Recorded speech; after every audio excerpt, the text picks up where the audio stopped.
L'Éternel est mon berger. Je ne manquerai de rien. Hey, vous êtes pas mal bon. Merveilleux. Et honnêtement, je suis content de voir votre participation. J'espère que ça va continuer comme ça toute la semaine. Les enfants, est-ce que je peux compter sur vous? Oui! Hein? We need you. We need you. Donc, mais en même temps, ceci étant dit, j'aimerais prendre le temps de vous rappeler que l'important, c'est pas tant de connaître le psaume 23. C'est très bien connaître le psaume 23, mais c'est pas le plus important. Le plus important, c'est de connaître le berger du psaume 23, celui que David voulait nous présenter, celui vers qui il pointe et qu'on puisse le découvrir, le connaître, lui. Et c'est ça le but cette semaine, de tout mon cœur, ce que j'espère, c'est de pouvoir présenter ce berger, qui est l'Éternel.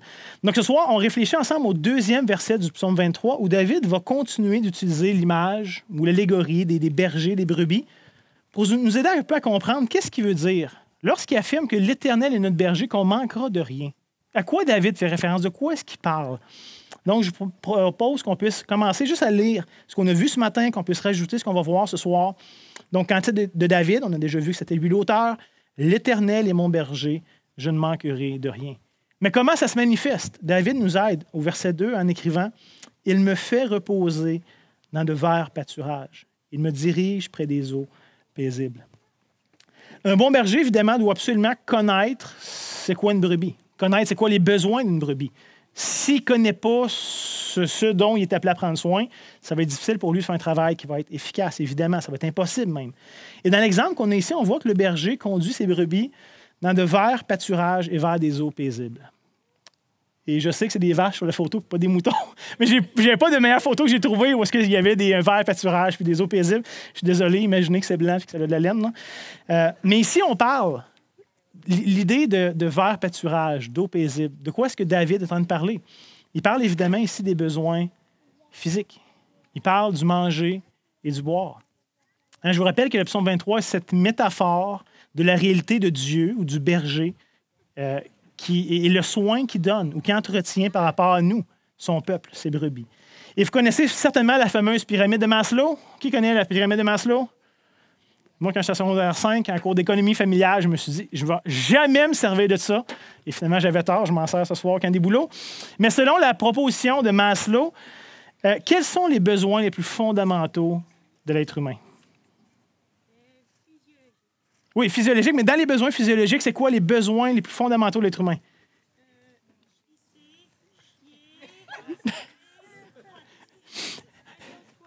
mais pour aller aux toilettes, qu'est-ce que tu as besoin? Tu ne peux pas être à jeun et aller aux toilettes, là. Hein? Qu'est-ce qu'on a besoin? Manger, boire et, encore plus essentiel que ça, respirer, exactement. On a besoin de respirer, de manger et de boire. Ce sont des besoins qui sont essentiels pour tous les êtres humains, de tous les temps, dans tous les contextes, dans toutes les cultures, sans exception. Parce que comme être humain, on est des êtres incarnés.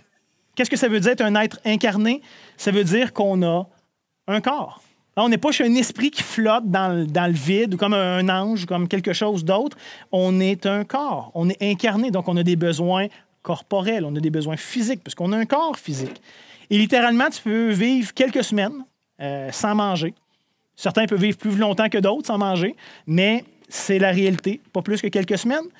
Tu peux passer quelques jours sans boire et quelques minutes sans respirer. Évidemment, ça va assez vite. Mais Dieu nous connaît. Dieu nous connaît très bien. Il sait ce dont on a besoin et comment répondre réellement à nos besoins physiques. Mais quelqu'un pourrait certainement poser la question, « Attends une minute, je suis d'accord avec ce que tu dis, mais j'ose pousser la rhétorique un peu plus loin. Comment Dieu peut réellement connaître nos besoins? Après tout, Dieu n'a pas de corps physique et Dieu n'a pas de besoins. Fait que comment est-ce que je peux m'assurer que ce Dieu-là connaît mes besoins à moi qui est dans un corps physique? » Comment? Oh, hey, là, oui, je m'en vais exactement là. Joseph, élève un peu moins bien tes enfants, s'il te plaît, parce que là, ils sont trop rapides pour moi. Là, mais, exactement. Mais c'est une question, je pense, qui vaut la peine quand même d'être posée. Je pense que c'est une excellente question. N'oublions pas que Dieu n'est pas juste la Bible ne nous présente pas Dieu comme un être juste lointain, distant, un peu transcendant ou désincarné. Hein? Comme Louis nous le rappelle ce soir, il est notre Créateur. C'est lui qui nous a façonnés. Et de toutes les manières que Dieu aurait pu nous créer, il a décidé de nous créer avec ses besoins précis, de manger, de boire, de respirer. Dieu aurait pu s'arranger, qu'on n'ait pas besoin de manger ni de boire, puis qu'on ait cherché d'autres éléments autrement, ou je ne sais pas. C'est lui qui décidait. Hein? Donc, l'Éternel ne fait pas simplement connaître nos besoins parce qu'il est Dieu et qu'il connaît tout, malgré que c'est vrai, mais il les connaît aussi parce qu'il a voulu nous créer de cette manière-là, en permettant qu'on ait ces besoins-là précis. Et en vrai, j'oserais dire encore plus que ça. Oui, Dieu connaît tout parce qu'il est omniscient. Oui, il connaît nos besoins parce qu'il nous a créés avec ces besoins-là. C'était son désir. Mais plus que ça. On va en reparler plus vendredi matin, mais on va voir que le bon berger, c'est incarné, qui est venu comme l'un des nôtres, expérimenter notre réalité, vivre les mêmes besoins que vous et moi avions, dans les mêmes paramètres, de la même manière. Donc, quelque part, Dieu connaît nos besoins, pas juste de manière intellectuelle ou théorique, pas juste parce qu'il connaît tout, parce qu'il est le créateur, mais il connaît aussi nos besoins par expérience en Jésus. Christ, dans son humanité, a connu la nécessité de respirer, de manger, de boire, de dormir et tous les autres besoins qu'on pourrait nommer. Donc, soyons assurés, mes amis, que Dieu connaît très, très bien notre réalité, connaît très bien nos besoins, même les plus intimes, parce qu'il est notre créateur, mais surtout parce qu'il est rentré dans la création afin de venir partager notre réalité, partager notre existence. Et ça, je trouve ça fascinant. Quand je réfléchis à ça, quand je médite là-dessus, je trouve ça incroyable comme réalité. Et donc, Jésus pouvait dire avec raison ces paroles bien connues en Matthieu chapitre 6, le verset 25 à 34, où il enseigne la foule en disant « C'est pourquoi je vous le dis, ne vous inquiétez pas pour votre vie de ce que vous mangerez, ni pour votre corps de quoi vous serez vêtus. La vie n'est-elle pas plus que la nourriture? » On l'a vu, c'est important la nourriture. Quelques semaines, quelques mois tout au plus. Mais il dit la vie plus que ça, et le corps plus que le vêtement. Regardez les oiseaux du ciel, ils ne sèment ni ne moissonnent. Ils n'amassent rien dans les greniers. Et votre Père céleste les nourrit. Il les a aussi créés, il connaît leurs besoins et il sait répondre à ces besoins-là. Jésus pose la question, est-ce que vous ne valez pas plus que ces oiseaux-là du ciel, que Dieu pourtant prend soin? Qui de vous, par ses inquiétudes, peut ajouter une coudée à la durée de sa vie? On va reparler ce soir de cette idée d'inquiétude et en contraste avec le repos et la paix qui est offert. Il va dire, verset 28, « Et pourquoi vous inquiétez-vous au sujet du vêtement? Considérés comme croissants, comme pousses, les lys des champs, les fleurs des champs. Ils ne travaillent ni ne filent. Cependant, je vous le dis, que Salomon même, dans toute sa gloire, n'a pas été vêtu comme l'une d'eux. Dieu s'arrange pour répondre aux besoins de sa création. » Il continue, verset 30. « Si Dieu revêtit ainsi l'herbe des champs qui existe aujourd'hui et qui demain sera jetée au four, de l'herbe qui a peu d'importance finalement, ne vous vêtira-t-il pas, à plus forte raison, gens de peu de foi? Ne vous inquiétez donc point. Et ne dites pas que mangerons-nous. C'est un besoin essentiel. Mais on a un berger qui en prend soin. Que mangerons-nous? Que boirons-nous? De quoi nous serons-nous vêtus? Car toutes ces choses, ce sont les païens qui les cherchent. C'est ceux qui n'ont pas de berger qui les cherchent. Mais votre Père céleste sait que vous en avez besoin. Jésus rappelle, vous avez un berger qui veille sur vous, qui connaît d'avance ces choses-là, qui vous a créé avec ces besoins-là, et qui est venu partager la réalité de ces besoins-là. Cherchez premièrement le royaume de Dieu et la justice de Dieu. Et toutes ces choses vous seront données par-dessus. Ne vous inquiétez pas du lendemain. Hein, je ne sais pas comme si vous n'aviez pas de berger. Vous en avez un qui connaît vos besoins, qui y répond. Car le lendemain aura soin de lui-même. À chaque jour suffit sa peine. Donc pour Jésus, c'est clair, c'est que Dieu sait prendre soin des besoins physiques de son peuple, de ses enfants, de ses brebis, de son troupeau. Et il me semble que c'est une grande vérité, que c'est rassurant de savoir ça. De savoir que Dieu lui-même s'engage à prendre soin de ses besoins. Et je suis sûr ce soir que tout le monde ici connaît cette vérité-là. Hein. Je ne sors pas ça de nulle part. Je ne fais pas apparaître ça comme par magie. Là. C'est quelque chose de bien connu. Mais je pose la question suivante. Combien est-ce que nos vies seraient différentes si on croyait réellement à ces affirmations-là? Pas juste si on les savait, si on les croyait vraiment. Pensez à toutes ces heures de sommeil qu'on manque parce qu'on s'en fait pour le lendemain. Je vous fais une confession ce soir, là. J'ai un doctorat là-dedans. De me coucher le soir, de revenir sur ma journée, j'aurais dû faire ça, j'aurais pas dû faire ça, j'aurais dû... Ou demain, hey, qu'est-ce que je vais dire à telle personne, puis qu'est-ce que je vais faire dans telle situation, puis qu'est-ce que... Puis là, ça roule, ça roule, ça roule. S'il y avait des Olympiques de ça, je vous dis, je suis de calibre mondial, à compétitionner avec n'importe qui par rapport à ça. Mais qu'est-ce qu'on ferait si on croyait vraiment? Qu'est-ce qui se passerait avec ces heures de sommeil? Ou tous ces moments de stress ou d'angoisse qui nous paralysent parce qu'on a peur de manquer de quelque chose, puis qu'on aimerait avoir ça, puis on a tellement l'impression que ça dépend de nous, puis qu'il faut travailler fort. Toutes ces décisions qu'on prend afin de s'assurer de garder le contrôle, puis de bien prévoir, puis de bien planifier, parce que sinon, peut-être qu'il va arriver quelque chose qui... Et là, ça nous angoisse. Tout ce contrôle, pour s'assurer de manquer de rien, puis d'essayer de prévoir l'imprévisible. j'ai un petit secret pour vous, mais l'imprévisible, par définition, ça ne se prévoit pas. Fait que arrêtez d'essayer de le faire. Ça ne marche pas comme ça. On essaye, puis on veut tellement, mais je ne sais pas ce que dans la prochaine minute nous réserve. Il y a quelqu'un qui peut tomber d'une crise de cœur là, puis j'ai aucun contrôle là-dessus, puis je ne le savais pas avant que ça arrive. Ça peut être moi, ça peut être n'importe qui. Je ne sais même pas de quoi la prochaine minute est faite. Puis des fois, je m'en fais pour les années à venir. Écoute, c'est pas reposant, ça. Et je suis convaincu que vous savez très bien de quoi je parle. Et je sais pourquoi est-ce qu'on fait ça. Je sais pourquoi est-ce qu'on vit toute cette réalité-là de près ou loin. Mais de l'autre côté, par exemple, on ne veut pas se mettre la tête dans le sable. On ne veut pas juste s'illusionner que tout va bien, puis que naïvement, ça va bien aller, qu'il n'y a aucun défi, aucun danger, aucune difficulté. Non, on vit dans le vrai monde. On veut faire face aux vraies problématiques, aux vrais enjeux, aux vraies réalités. C'est pas juste de dire, non, je mets tout ça de côté, puis je fais comme si ça n'existait pas. C'est pas ça que je vous propose. En vrai, si on est honnête, on vit dans un temps économique difficile. Là, je m'adresse peut-être plus aux parents qu'aux enfants, là, mais les parents, vous le savez, on vit dans un temps économique difficile. L'inflation nous fait perdre énormément de pouvoir d'achat. Les taux d'intérêt, on en entend parler souvent, les fameux taux d'intérêt. Je veux pas, ça change notre budget, ça change nos priorités. Ça, c'était pas prévu. Là. Il y a quelques mois à peine, on n'aurait pas pensé ça. Il y a une incertitude par rapport aux chaînes d'approvisionnement là, de certains biens, de certains fournisseurs, de certaines marchandises en particulier, et ça a des conséquences. Il y a des feux de forêt, il y a des sécheresses, il y a eu des inondations, il y a toutes sortes de catastrophes naturelles qui se passent, que vous avez peut-être vécues dernièrement ou que vous entendez parler que ça arrive, qui font inévitablement augmenter le coût des biens de consommation, puis la nourriture, puis toute la patente. Je vous dis, humainement parlant, on a énormément de raisons d'avoir du stress. Je veux dire, si on est honnête, lucide, ça va quand même pas si bien que ça. Il y a plein de trucs qui devraient nous préoccuper jusqu'à un certain point. Mais, on a un berger sage, tout puissant, tout connaissant, qui nous aime et qui s'engage à prendre soin de nous. Pas juste quand ça va mal, à tous les jours, même quand ça va bien, on a ce berger qui s'engage à prendre soin de nous et de nos besoins. En tout cas, de nos vrais besoins. Pas juste de nos affaires de fantaisie, puis de nos rêves, puis de nos fantasmes. Là. Comme ça, par exemple, c'est une photo de ma 3e maison secondaire. Non, c'est pas vrai. Mais Dieu ne s'engage pas à répondre à n'importe quoi. C'est pas ça que je vous propose. Mais on a un berger qui connaît nos vrais besoins et qui s'engage à répondre à ces vrais besoins. Encore une fois, je nous pose aussi la question, on connaît ces vérités-là. Littéralement, c'est omniprésent dans les Écritures. Vous pouvez tourner à peu près dans n'importe quelle page de la Bible, puis d'une manière ou d'une autre, vous allez trouver cette réalité-là que Dieu est souverain et qui se connaît, qui prend soin. Mais la question, c'est pas ça, c'est est-ce qu'on croit à ces vérités-là? Est-ce qu'on vit, est-ce qu'on agit de manière cohérente avec ces réalités-là, cette vérité-là? Et c'est souvent là que le bas blesse. Je le dis, je le répète souvent à mon Église, mais le plus grand défi de la vie chrétienne, c'est pas de connaître plus au sujet de Dieu, de sa volonté ou de sa parole.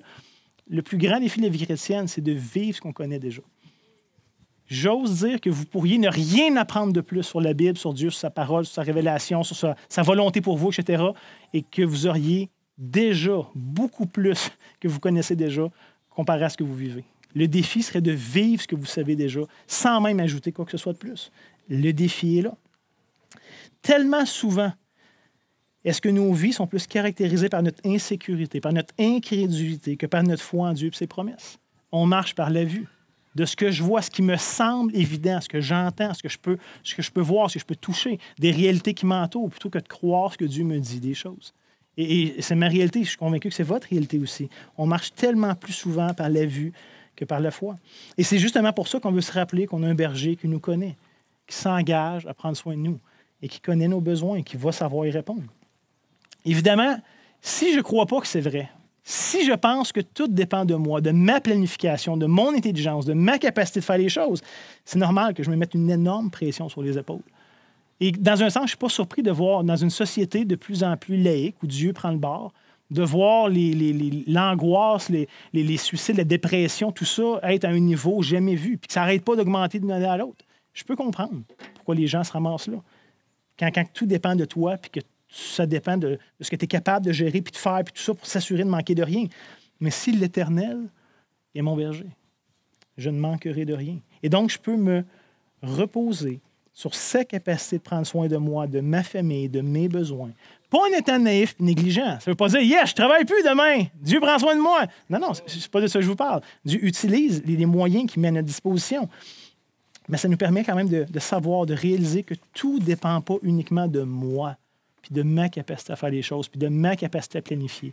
Comme je vous dis, je suis assez mauvais. Je pense que je suis bon à planifier, mais je ne sais pas de quoi la prochaine minute est faite. Encore moins demain, puis encore moins la semaine prochaine, dans 10 ans. Je ne sais pas. Je ne sais même pas combien d'années il me reste à vivre. Je veux dire, on planifie une retraite, puis je la mets de côté pour une retraite, puis je ne sais même pas si je vais me rendre là. Tu sais, la capacité de gérer en fonction de la réalité est tellement mince de notre part. Mais Dieu sait, Dieu connaît.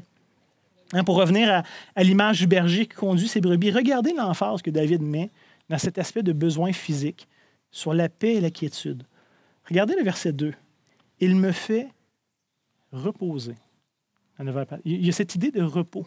« Il me dirige près des eaux paisibles, près des eaux calmes » dans d'autres traductions. Et je trouve ça intéressant de voir que selon David, Dieu n'est pas juste capable de répondre à nos besoins physiques, mais il veut répondre d'une manière à nous sécuriser, d'une manière à nous permettre de se reposer en lui, de ne pas vivre ce stress, cette charge, cette accumulation qui est réelle dans le monde. Parce qu'on le dit, il y a des situations, il y a des enjeux réels. Mais Dieu veut y répondre d'une manière à nous sécuriser, à nous tranquilliser. Du moins, c'est ce que l'Éternel veut faire dans nos vies. Ça ne veut pas dire que c'est ça qu'on lui laisse faire dans nos vies, mais c'est ce qu'il désire produire. Si on lui fait confiance, on le laisse nous diriger. C'est son désir qu'on puisse vivre le repos et la quiétude. D'ailleurs, il y a des dizaines de textes dans la Bible qui proposent cette même réalité. Je n'ai pas assez de temps cette semaine pour passer à travers tous ces textes-là, mais ce texte bien connu, 1 Pierre 5, 7, où littéralement Dieu inspire ce passage qui nous challenge à se décharger sur lui de tous nos soucis. Et encore une fois, il nous rappelle, car il s'engage lui-même à prendre soin de nous. Il y a un aspect où on peut se décharger sur Dieu de nos besoins et de nos soucis. Ce n'est pas juste comme s'il est capable, mais on l'oblige à les prendre. Il désire qu'on les décharge. Il désire qu'on vienne vers lui. Avec ça, lui-même s'engage et le met de l'avant. Je dis, c'est une promesse quand même assez extraordinaire. Dans un monde où tout va vite, où ça peut être stressant facilement d'avoir ce genre de promesse-là. Mais je reviens à la charge avec cette question. Le croyez-vous? Pas le savez-vous, le croyez-vous? Et comme ce n'était pas déjà assez clair d'avoir des promesses comme ça, Dieu ne nous demande même pas de lui faire confiance aveuglément. Il aurait pu, je veux dire, c'est Dieu, c'est notre créateur. Il peut nous imposer tout ce qu'il veut, ça lui appartient et on n'a rien à dire. Mais au contraire, Dieu se plaît à nous apprivoiser, à nous prendre par la main, à nous aider à lui faire confiance parce qu'il sait que ce n'est pas naturel pour nous. Et il le fait de deux manières. Comme on le voit ce soir, il le fait par sa parole. C'est là qu'il se révèle. Tout a été écrit pour notre instruction, nous dit l'apôtre Paul, pour nous aider à connaître ce Dieu et à lui faire confiance. Mais deuxièmement, je suis convaincu que par votre propre expérience, vous pouvez témoigner que Dieu est un bon berger, qui sait prendre soin. J'ai des dizaines et des dizaines d'exemples dans ma vie où Dieu a pourvu à mes besoins, providentiellement. Pas parce que je le méritais, pas parce que j'étais bon, pas parce qu'il y avait quoi que ce soit en rapport avec moi, parce que lui est un bon berger qui prend soin de ses brebis. En terminant ce soir, j'aimerais juste prendre le temps de vous rappeler d'un épisode bien connu du peuple d'Israël. Et si je fais ça, c'est pour vous garantir, pas que j'ai besoin de vous le garantir plus que ce que Dieu dit déjà, mais on va regarder un épisode du peuple d'Israël qui nous démontre, hors de tout doute, la capacité de l'Éternel de prendre soin de nos besoins. C'est dans cette histoire bien connue de l'Exode, où Dieu délivre son peuple. Les enfants, vous savez qu'un bon berger n'irait pas mener son troupeau dans le désert. Pourquoi, comme berger, on n'amènerait pas un troupeau de moutons dans le désert? Comment? C'est ça, il n'y a pas de nourriture, il n'y a pas d'eau, il fait chaud, c'est super inhospitalier, c'est pas du tout approprié pour vivre là. Pourtant, c'est exactement ce que Dieu fait quand il délivre son peuple. Il aurait pu les conduire en Canaan par un chemin très, très court. Ça aurait pris quelques semaines, tout au plus, probablement juste quelques jours. Mais dans les Écritures, le texte nous dit explicitement que Dieu les conduit au désert. Et je trouve ça intéressant pour plusieurs raisons. Et il y aurait beaucoup de détails à considérer ce soir. Je n'ai pas le temps de tomber dans tout ça. Je vais me contenter de donner un résumé que l'apôtre Pierre va donner dans le livre des Actes.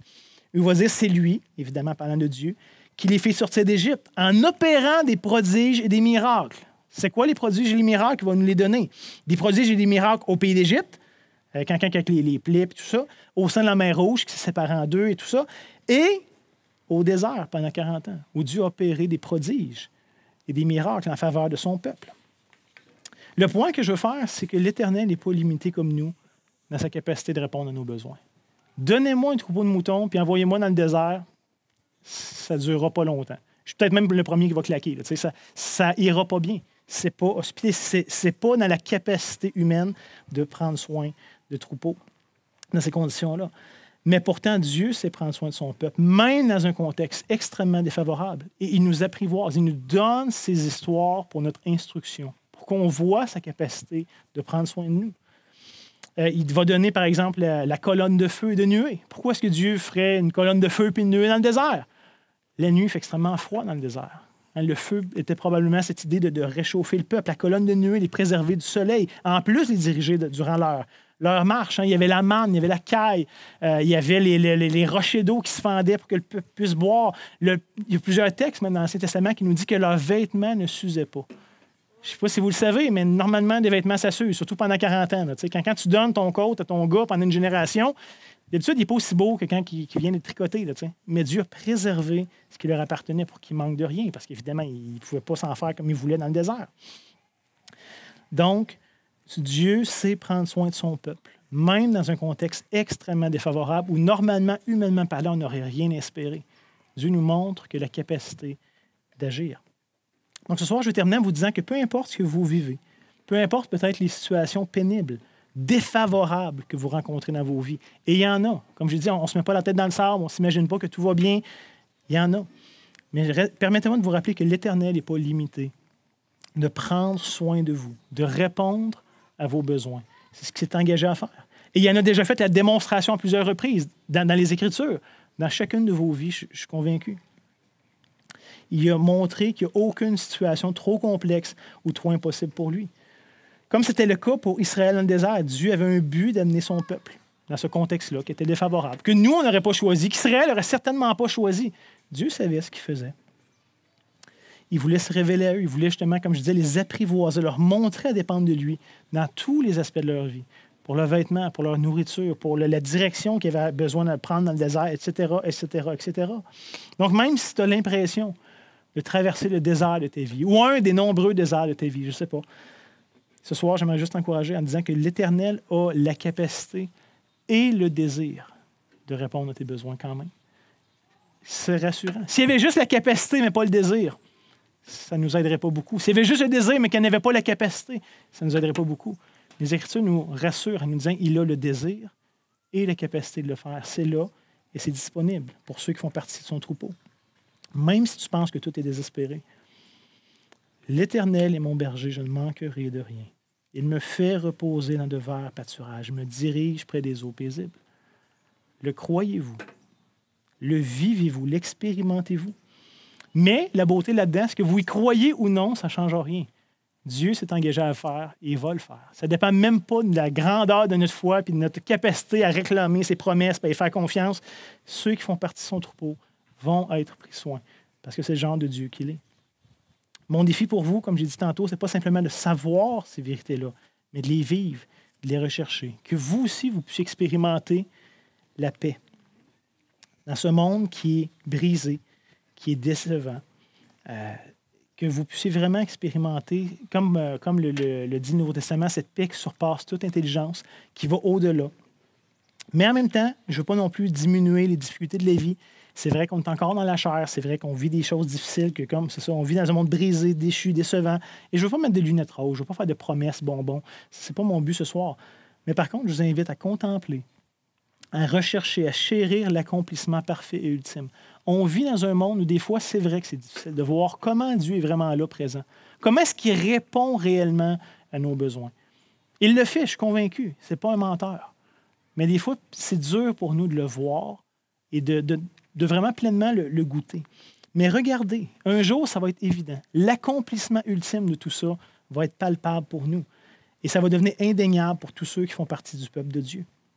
Je termine avec ce texte glorieux, Apocalypse, chapitre 7, les versets 13 à 17, qui est finalement l'accomplissement ultime de ces promesses qu'on voit dans le psaume 23.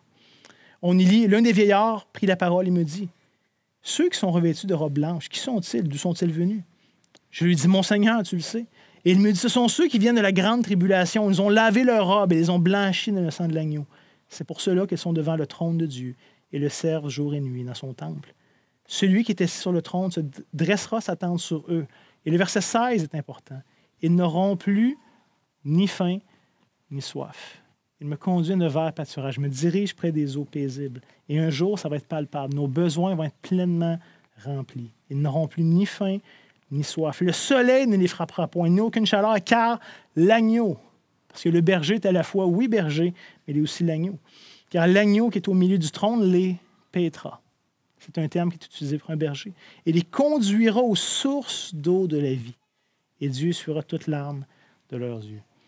Donc, chérissons ses promesses, même si c'est difficile des fois de voir comment l'Éternel prend soin de nous, comment est-ce qu'il répond à nos besoins effectivement dans cette vie. Pas qu'il ne le fait pas, mais que ce n'est pas palpable, mais de voir qu'un jour, ça va être indéniable. Personne ne va pouvoir dire ou remettre en question que l'Éternel prend réellement soin de ses brebis. Prions ensemble pour terminer. Donc, Seigneur Dieu, merci pour des promesses tellement glorieuses, tellement précieuses. Merci de nous rappeler que tu es là, que tu es près de nous, que tu prends soin de nous. Seigneur, aide-nous à y croire, même quand ce n'est pas évident à nos yeux, et nous à les rechercher de tout notre cœur, à s'attendre à toi dans chacun de ces moments de nos vies.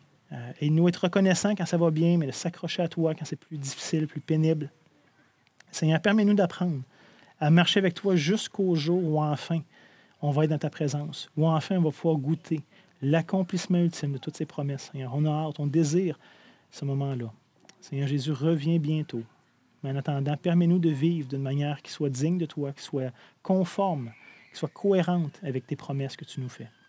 Donc, Seigneur Jésus, c'est en ton nom qu'on demande ces choses ce soir. Amen.